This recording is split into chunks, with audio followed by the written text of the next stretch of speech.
Budget లాంటివి అద్భుతంగా చేయడానికి వ్యవసాయానికి సంబంధించి కావచ్చు, లేదంటే అన్ని రంగాలకు సంబంధించి కావచ్చు, పయ్యావుల కేశవ్ గారు ఉన్నారు, అచ్చెన్నాయుడు గారు ఉన్నారు, గౌరవ ముఖ్యమంత్రి గారు ఉన్నారు, అపారమైన అనుభవంతో ఉన్న సభ్యులు ఉన్నారు. ప్రజలు మన నుంచి ఆశిస్తున్న అధ్యక్ష, గొడవలు లేకుండా ఈ అలయన్స్ బలంగా ఉండాలండి. మనం తెలియచేయాల్సింది ఏంటంటే, ఏ ఒక్క ఎమ్మెల్యే ఈ సభలో అడుగు పెట్టాలన్నా అన్ని కులాలు అన్ని మతాలు సపోర్ట్ చేయందే, ఎంతో కొంత ఓటు వేయందే ఇక్కడికి రావాలి అధ్యక్ష. కానీ ఈ మధ్యన పరిస్థితులు ఎలా ఉన్నాయంటే, బయట ప్రత్యేకించి వీళ్ళు చేస్తున్నది, వాళ్ళు ఎలా మాట్లాడుతున్నారంటే ఇష్టం వచ్చినట్టుగా తిట్టేసి కులాలు వెనక దాక్కున్నారు అధ్యక్ష. అది మటుకు ఎందుకంటే నేను ఒక భారత రాజ్యాంగం నేను నమ్ముతున్నాను పెట్టినప్పుడు I'm beyond cost, creed and religion. అది ప్రతి శాసనసభ్యుడి తాలూకు అది ఓత్ అధ్యక్ష. కానీ మనం తెలియజేయాల్సింది ఏంటంటే, కులాల వెనక దాక్కోవటం కుదరదు. మీరు ఇష్టానికి తిట్టేసి ఇష్టానికి వచ్చి ఏదైనా తిరిగి అంటే మేము కులాల వెనక దాక్కుంటామంటే ఇలాంటి ధోరణి కనుక మనకు ఉంటే ఆంధ్రప్రదేశ్ ప్రజానికం నష్టపోతుంది.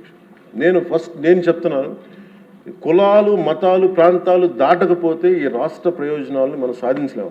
ఖచ్చితంగా ఇది మీరు పదే ఇది మీరు ఇళ్లలో మాట్లాడుకుంటారా, ప్రజలకి తెలియజేస్తారా, మీ నియోజకవర్గాలు ఇది చేయకపోతే ఏమైపోతుంది అధ్యక్ష? విచ్ఛిన్నం, ఇందాక వారి గురించి చెప్పాను, వాళ్ళు విచ్ఛిన్నం చేయడానికి సిద్ధంగా ఉన్నారు. ఇప్పుడు మన ఐక్యత ఉండాలి అని సమాజం కోరుకుంటే వాళ్ళు విచ్ఛిన్నం చేయడానికి సిద్ధంగా. దీన్ని రిపీటెడ్గా కనుక మనం ప్రజల్లోకి తీసుకెళ్ళకపోతే మటుకు మనం ఎన్ని గొప్ప బడ్జెట్లు పెట్టి ఎంత సదాశయాలతో ఉన్నా కానీ quality of thought, quality of behaviour కనుక మనకు లేకపోతే ఇంత బడ్జెట్లు కూడా, ఇంత ఆశయాలతో ఉన్న బడ్జెట్లు కూడా నిష్ప్రయోజనం అయిపోతాయి. ఆ జాగ్రత్త మనం అందరం తీసుకోవాలి అధ్యక్ష. ఈరోజు మనం బడ్జెట్ గొప్పగా ఉంది అని ముందుకు తీసుకెళ్తున్నాం, కానీ మన బాధ్యత కూడా మనం నిర్వర్తించాలనేది నేను మనస్ఫూర్తిగా సభని కోరుకుంటూ సభ సాక్షిగా చెప్తున్నాను. ఇది ప్రజలకు కూడా తెలియాలి. ఎక్కడా కూడా గత ప్రభుత్వం తాలూకు హెడ్ చేసిన వ్యక్తి చేశారని ఎక్కడ కూడా నేను ప్రత్యేకించి మాట్లాడాలి. సభ సాక్షిగా చెప్తున్నాను, ఇది ప్రజలకు కూడా తెలియాలి. ఎక్కడా కూడా గత ప్రభుత్వం తాలూకు హెడ్ చేసిన వ్యక్తి చేశారని ఎక్కడ కూడా నేను ప్రత్యేకించి మాట్లాడాలి. ఇదే వేరే ఇస్లాంకి జరిగిన, క్రిస్టియానిటీకి జరిగిన, జీసస్ క్రైస్ట్కి జరిగిన, మహమ్మద్ ప్రవక్తకి జరిగిన, అల్లాకి జరిగిన ఇలా ఉండేది కదా అధ్యక్ష. వాళ్ళు ఆ రోజు మన కౌన్సిల్లో కూడా అలా పటాలు తీసుకొచ్చేవాళ్ళు, వేరే ఏ దేవత అయితే. బికాజ్ ఇది హిందువులు కాబట్టి, వీళ్ళ కులాలతో ముక్కలుగా అయిపోయి ఉంటారు కాబట్టి, హిందువులు తమ మతాలను ఎడాపెడా వీళ్ళు జోకులు వేసుకోగలరు కాబట్టి దీనికి సీరియస్నెస్ లేదు అధ్యక్ష. Before blaming anybody else, every Hindu has to take a responsibility for this. Every Hindu. కులాలు మతాలు ప్రాంతాలు దాటకపోతే ఈ రాష్ట్ర ప్రయోజనాలను మనం సాధించలేము. అసెంబ్లీలో పవన్ కళ్యాణ్ గారు మాట్లాడతారు, ఎంత దుర్మార్గం అంటే, ఆయన కిందటేడాది సెప్టెంబర్లోనే ఎప్పుడోనేమో వైఎస్ జగన్మోహన్ రెడ్డి మా హిందువుల ఆది దేవుడైన కలియుగ దేవుడైన వెంకటేశ్వర స్వామి ప్రసాదంలో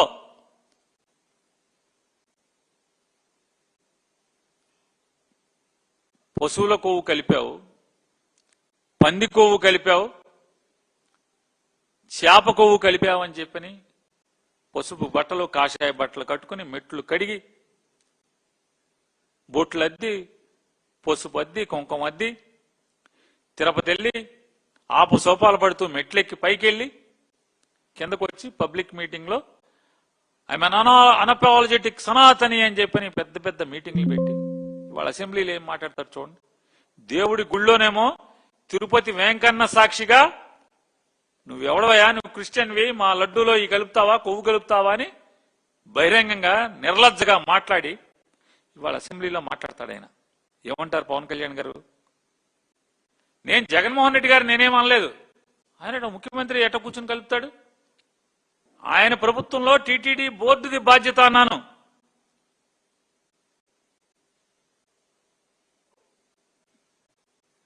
హిందూ సాంప్రదాయమా ఇది అంటున్నా, హైందవ ఆచారమా ఇది? ఇంత నిర్లజ్జగా పచ్చిగా ఈ రకంగా మీరు మాటలు మాట్లాడటం.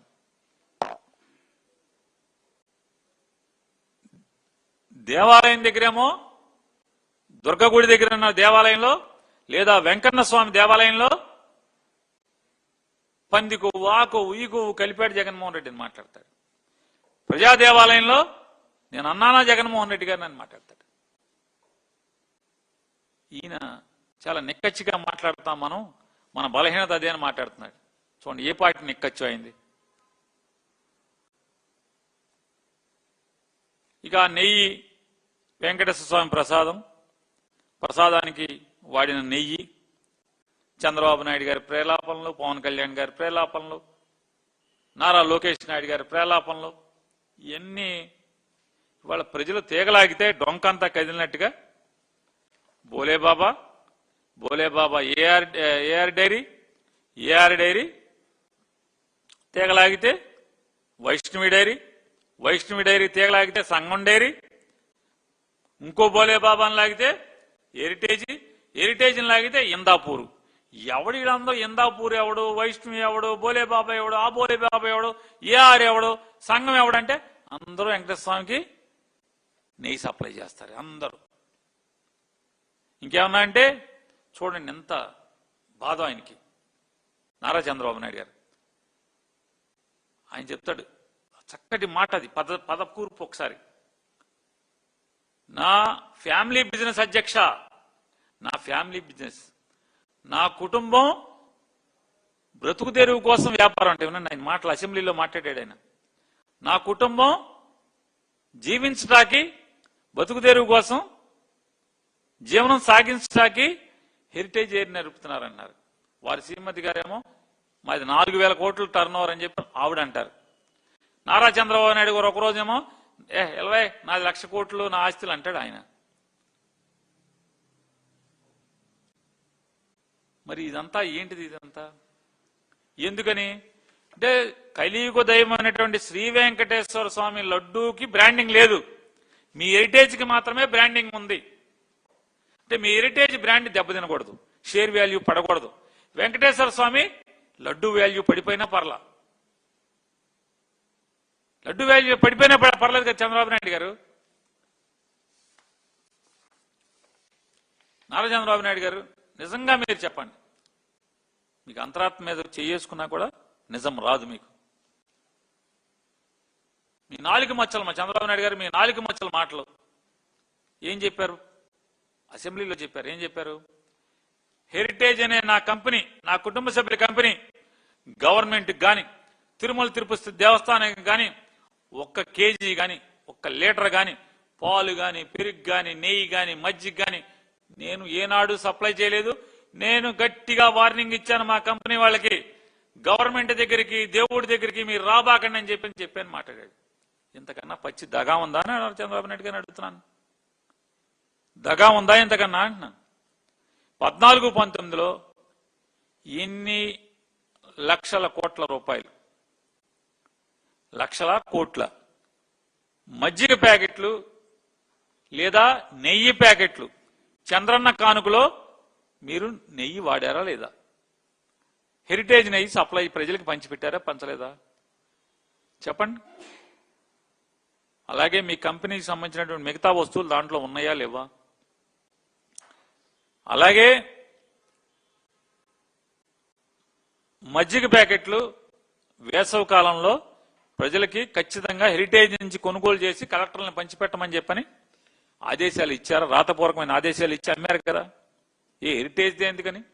విజయ డైరీ మజ్జిగ పనికిరావా? అన్ని చోట్ల విజయ డైరీలు ఉన్నాయి కదా.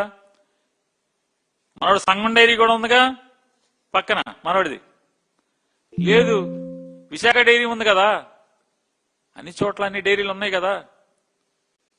కానీ హెరిటేజ్ నుంచే కొనమని ఎందుకు ఇచ్చారు ఆదేశాలు? టీటీడీకి నేను మిమ్మల్ని మాట్లాడే ప్రతి మాటకి మీకు ఛాలెంజ్ చేస్తాను. నేను మాట్లాడే మాటల్లో మీరు కావాలంటే ఎంక్వైరీ చేయండి, నేను డాక్యుమెంటరీ ఎవిడెన్స్ మీకు ఇస్తాను. నేను ఇవ్వలేకపోతే మీరు క్షమాపణ చెప్తారా ఈ రాష్ట్రానికి అని అడుగుతున్నా, రాష్ట్ర ప్రజలకి. అసెంబ్లీలో దేవాలయం లాంటి అసెంబ్లీలో మీరు పచ్చి దగా మాటలు మాట్లాడారు. హెరిటేజ్ మేము ఎప్పుడు కూడా టీటీడీకి కానీ గవర్నమెంట్కి కానీ సప్లై చేయలేదని చెప్పారు. ఇది మోసం కాదా అని అడుగుతున్నాను.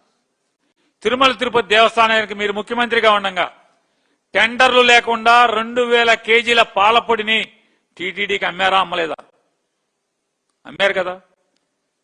ఆఖరికి ఆడిట్ అబ్జెక్షన్ వస్తే బోర్డులో పెట్టి రాటిఫై చేసి మీరు బిల్లు తీసుకున్నారా? తీసుకోలేదు హెరిటేజ్ కంపెనీకి. మీరు టెండర్ వేసారా లేదా? ఆఖరికి నిన్న కూడా మీ అబ్బాయి మాట్లాడుతున్నాడు మొన్న కౌన్సిల్లో హెరిటేజ్ L3 వచ్చిందా, L3 వచ్చిందని.